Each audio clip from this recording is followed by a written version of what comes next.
Et si tout ce que le Real Madrid nous racontait sur Jude Bellingham était faux, un mensonge savamment orchestré, une vérité qu'on enterre sous des communiqués lisses et des sourires de circonstance. Ce soir-là, le 26 novembre 2025, à Athènes, pendant que Kylian Mbappé faisait trembler les filets 4 fois et que le monde entier n'avait Dieu que pour lui, une autre histoire, bien plus sombre, bien plus trouble, se jouait dans l'ombre du vestiaire madrilène.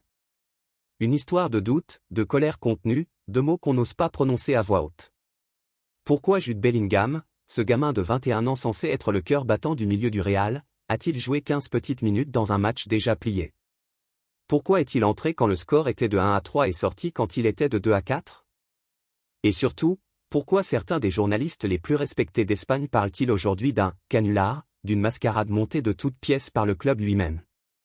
Restez jusqu'à la fin, parce que ce qu'on va décortiquer ensemble risque de vous faire voir la saison du Real Madrid, et surtout l'avenir de Jude Bellingham, d'un œil complètement différent. On commence par le commencement. Le Real sort d'un match complètement dingue contre l'Olympiakos, 4-3 au final, un score qui donne le tournis, un Mbappé en mode Terminator qui plante 4 pions, un Vinicius qui danse sur la défense grecque comme sur un dance-floor, et à première vue, tout va mieux, des buts, des célébrations, un vestiaire qui semble enfin respirer après des semaines de tempête. Xavi Alonso peut souffler, au moins 24 heures. Sauf que dès le coup de sifflet final, la victoire a un goût bizarre, presque amer, parce qu'en coulisses, une autre bombe a déjà explosé. Quelques heures avant le match, Marca balance l'info, Jude Bellingham ressent une gêne musculaire au soleus gauche. Le soleus, ce petit muscle traître du mollet qui, quand il commence à tirer, annonce souvent des semaines de galère, surtout quand tu as déjà forcé le retour après une opération de l'épaule il y a à peine 2 mois et demi. Xavi Alonso, en conférence de presse d'avant-match, reste calme, presque trop, il n'est pas apte à débuter, on verra comment ça évolue pendant le match. Phrase classique, phrase de coach qui protège son joueur. Tout le monde hoche la tête, ok, gestion conservatrice, on protège l'investissement à 150 millions. Sauf que la suite va tout faire voler en éclats. Bellingham finit par entrer à la 46e minute, alors que le Real mène déjà 3-1, et il ressort à la 61e, score 4-2, match quasiment plié, Olympiakos à l'agonie. 15 minutes de jeu. 15. Et là, c'est l'incendie. Pourquoi faire entrer un joueur censé être blessé dans un match déjà gagné? Pourquoi le sortir aussitôt s'il était en état de jouer? Pourquoi prendre le moindre risque alors que le Real n'est absolument pas en danger? Les réseaux sociaux s'enflamment, les forums explosent, mais surtout, la presse espagnole, cette machine impitoyable quand elle sent le sang, passe à l'attaque. Et l'attaque commence avec un poids lourd, un monument, Alfredo Rolano, ancien directeur historique d'AS, voix respecté entre toutes, qui lâche la phrase qui va tout faire basculer dans El Partidazo de Cop le soir même, c'était un canular. Le mot est lâché. Canular. En espagnol, bulo. Traduction, mise en scène, prétexte inventé, mensonge grossier. Rolano ne s'arrête pas là, il enfonce le clou, froid, chirurgical, si Bellingham était vraiment blessé au soleus, il n'aurait jamais dû mettre un pied sur la pelouse. Et si le Real menait déjà largement, pourquoi prendre ce risque ridicule? Il y a quelque chose qui ne colle pas. Il y a un chat dans le placard.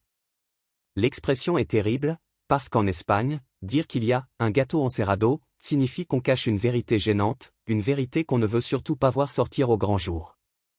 Et Rolano, lui, sous-entend clairement 3 possibilités, soit la blessure n'a jamais existé et c'était un alibi bidon, soit le club a menti pour protéger Bellingham d'une autre réalité, soit il y a un problème bien plus profond, physique ou mental, que le Real refuse d'admettre publiquement.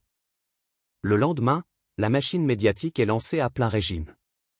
Dans El Larguero sur Can Nasser, Antonio Romero, autre figure incontournable, va encore plus loin et tape là où ça fait mal, il parle ouvertement de la silhouette de Bellingham, de sa condition physique qui pose question, de son explosivité qui n'est plus la même. En clair, certains dans les rédactions madrilènes commencent à murmurer que Jude n'est plus aussi affûté qu'à son arrivée, qu'il a pris du poids musculaire mal placé, que ses sprints ne font plus mal comme avant, que son impact sur les matchs a considérablement baissé. Les chiffres sont cruels, 23 buts toutes compétitions confondues lors de sa première saison, 4 seulement depuis le début de celle-ci. Romero balance, s'il était incertain, pourquoi l'utiliser dans un match déjà gagné? Et franchement, il n'a rien apporté en 15 minutes. Rien. C'est violent. En Espagne, critiquer Bellingham il y a encore 6 mois relevait du blasphème. Aujourd'hui, c'est open bar.